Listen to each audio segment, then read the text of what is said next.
Saudi আরবের বাদশাহ মোহাম্মদ বিন Salman MBS হলো এখন বর্তমানে ডোনাল্ড ট্রাম্পের পাছা চাটছে, যেটিকে বলা হয় কিস মাই অ্যাস। এটি আমি বলছি না এবং এটি কোনো ধরনের এআইও বলছে না। সত্যিকার অর্থেই আজকে ফ্লোরিডার মিয়ামিতে একটি সৌদি আরবদের ব্যবসায়ীদের আয়োজনে একটি সভা হয়েছিল। সেই ইনডোর সভাতে ডোনাল্ড ট্রাম্প বলেছে যে সৌদি আরবের বাদশাহ সালমান, মানে হলো মোহাম্মদ বিন সালমান, যিনি বর্তমানে ক্ষমতায় রয়েছে, তিনি ডোনাল্ড ট্রাম্পকে মনে করেছিলেন সেই পূর্বের প্রেসিডেন্টদের মতোই কোনো রকম বুঝিয়ে সুঝিয়ে চালাতে পারবে। ডোনাল্ড ট্রাম্প যে স্পেশাল কেউ এটি মোহাম্মদ বিন সালমান বুঝতে পারেনি।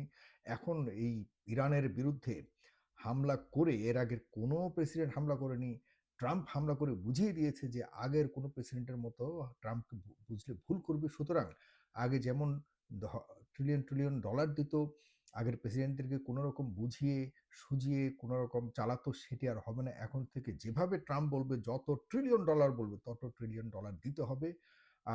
আর এভাবে এই মুহূর্তে এসে যখন দেখছে যে সত্যিকার অর্থেই ইরানের উপরে হামলা করেছে বাস্তবিক অর্থে, তখন আহ, তার ভাষা, মানে হলো MBS মোহাম্মদ বিন সালমানের ভাষা পরিবর্তন করতে হবে এবং অবশ্যই ডোনাল্ড ট্রাম্পের সাথে ভালো বিহেভিয়ার করতে হবে, এই দাবি তিনি করেছেন। তিনি একদম সুস্পষ্টভাবে বলেছেন এখন নতুন করে MBS তার পাছা চাটা শুরু করেছে।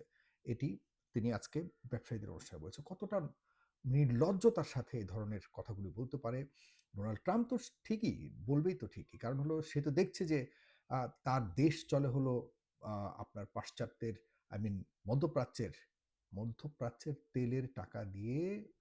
পশ্চিমা দেশের মধ্যে অন্যতম হলো, যদি ধরি, মানে ইউরোপিয়ান কিছু দেশ তো রয়েছেই, ব্রিটেন তো রয়েছেই, সবচেয়ে বড় বেনিফিশিয়ারি হলো যুক্তরাষ্ট্র। যুক্তরাষ্ট্রের অর্থনীতি কি দিয়ে চলে বল? যুক্তরাষ্ট্রের কোনো ধরনের, মানে বড় কোনো অর্থনীতির চাকা ঘোরাবার মতো কোনো কিছু কি আছে ওরকমভাবে?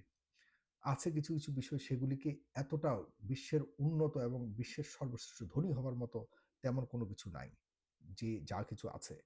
কিন্তু এই টাকা, ওই অর্থ কোত্থেকে আসে? তারা কখনোই কোনোদিন কিন্তু তাদের ডলার কলাপস করে না। সেই পেট্রো ডলার যে শুরু হয়েছে 1973 সাল থেকে সৌদি আরবের সাথে চুক্তি করেই কিন্তু এই পেট্রো ডলার শুরু হয়েছে, যে পেট্রো ডলার উপরে ডিপেন্ড করেই কিন্তু ডলার সারা পৃথিবীতে এখন লিডিংয়ে আছে এবং অর্থনীতিকে ধরে রাখে ডলার, পেট্রো ডলার। পেট্রো ডলারের কলাপসের হওয়া মানে হলো সারা পৃথিবীর অর্থনীতির কলাপস। সেই অবস্থাকে কে করে দিয়েছে? সৌদি আরব করে দিয়েছে। কারণ সৌদি আরব একমাত্র তেল উৎপাদনকারী দেশে, সারা পৃথিবীতে সবচেয়ে ভালো তেল, এবং খুব কন্টিনিউয়াসলি যেভাবে যখন যতটুকু উৎপাদন করা প্রয়োজন দেশের, পৃথিবীর প্রয়োজনে এবং আমেরিকার প্রয়োজনে ততটুকু উৎপাদন করা হলো এখন শুধুমাত্র সৌদি আরবের। আগে সৌদি আরবের যে এই বাদশারা যারা এখন বর্তমান সৌদি আরব, তারা কিন্তু জেলে ছিল। হুম, তারা কিন্তু মাছ টাছ ধরতো। এদেরকে বড়লোক বানিয়েছে তেল, আমাদের এই পবিত্র দেশের। মহানবী সাল্লাহ ইসলাম যে দেশের মাটিতে ঘুমিয়ে আছেন, আমার আল্লাহর ঘর যেখানে, এই এটির বরকতময় যে একটি আহ, যে খনিজ সম্পদগুলি রয়েছে, এগুলিকে বিক্রি করে করে এই বাদশাহ রাজারা তাদের রাজার হাল পরিচালিত করছে।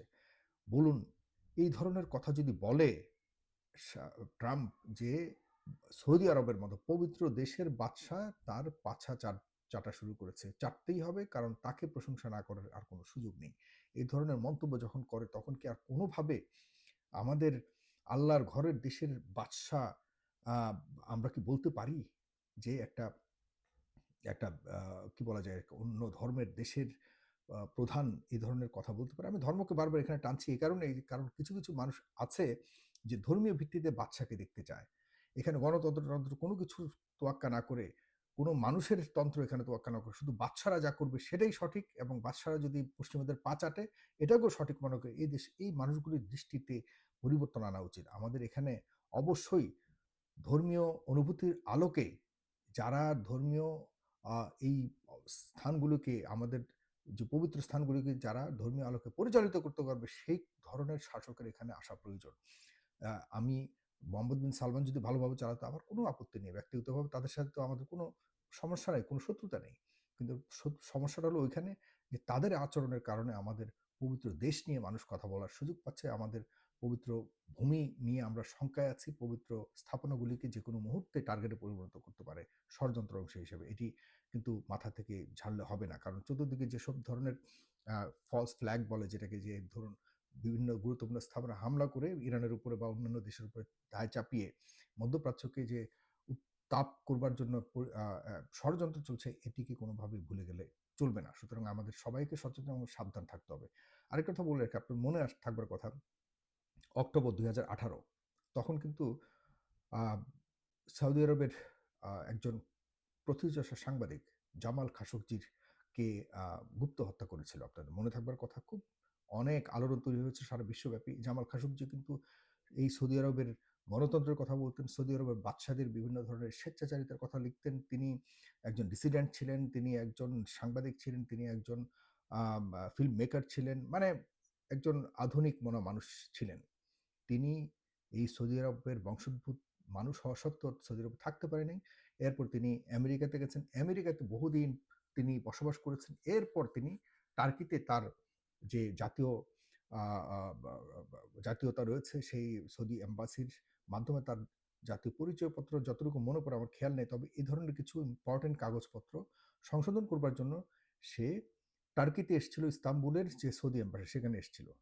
সেখানে তার আম তার যে স্ত্রী ছিল, সেই স্ত্রী বা তার যে হবু স্ত্রী ছিল তাকে নিয়ে সে এখানে এসেছিল।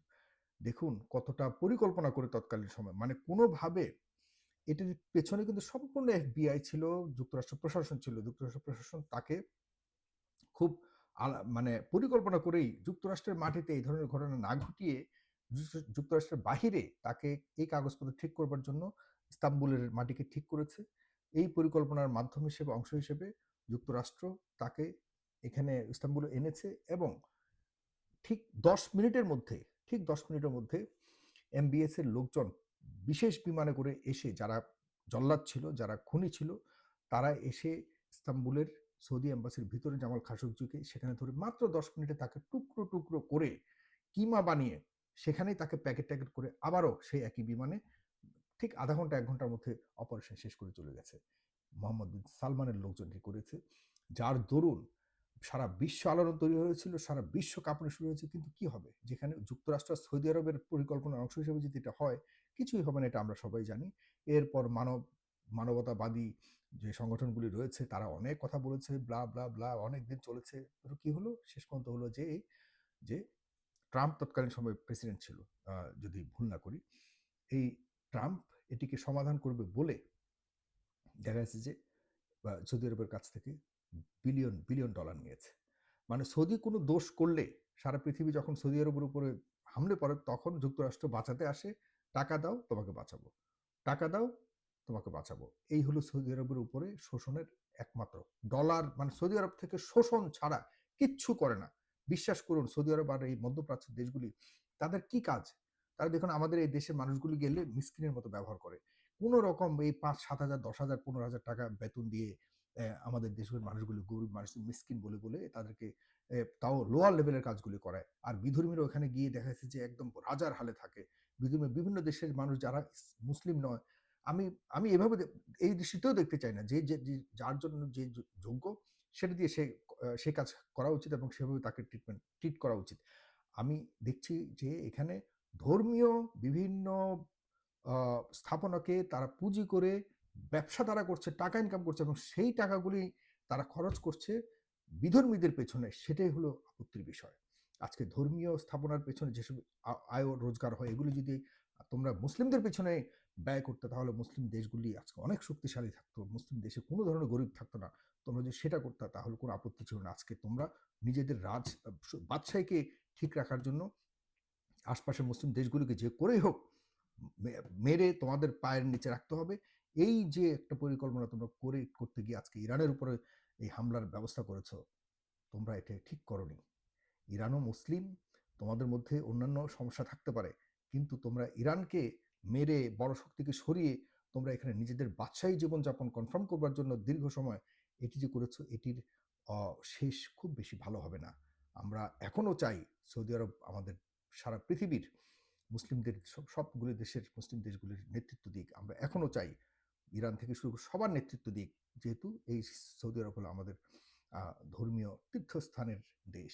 সুতরাং এতে কেউ কোনো আপত্তি করবে না। তবে তোমরা অবশ্যই যেসব আ রাহু দেশগুলি রয়েছে এদের আগ্রাসী মুক্ত হতে হবে তোমাদেরকে, এদের শোষণ মুক্ত হবে তোমাদেরকে হতে হবে। এরপর তোমাদেরকে অবশ্যই সবাই সেই আসরে বসাবে বলে আমি নিশ্চিতভাবে মনে করি। তবে আজকে যে কথাটা শুনলাম, ডোনাল্ড ট্রাম্প পাছা চাটার কথা বলেছে। এত নগণ্য, জঘন্য মন্তব্যের পর সৌদি আরব নয়, শুধু সারা পৃথিবীর মুসলিমরা অনেক মনোকষ্ট পেয়েছে, অপমানিত বোধ করেছে। সে জায়গাতে অবশ্যই সৌদি আরবের প্রতিক্রিয়া কি আমরা সেটি দেখার, এবং সৌদি আরবকে যারা সৌদি আরবের বাদশা, সৌদি আরবের বাদশারা এক নয়, বারবার বলছি, সৌদি আরবের বাদশার পরিবার যারা শাসন করছে, তাদের পরিবার আর আমাদের পবিত্র ভূমির সৌদি আরব, সেটি এক নয়। সুতরাং সবাই স্পষ্টভাবে কান খুলে শুনে রাখবেন। ধন্যবাদ সবাইকে। সালাম।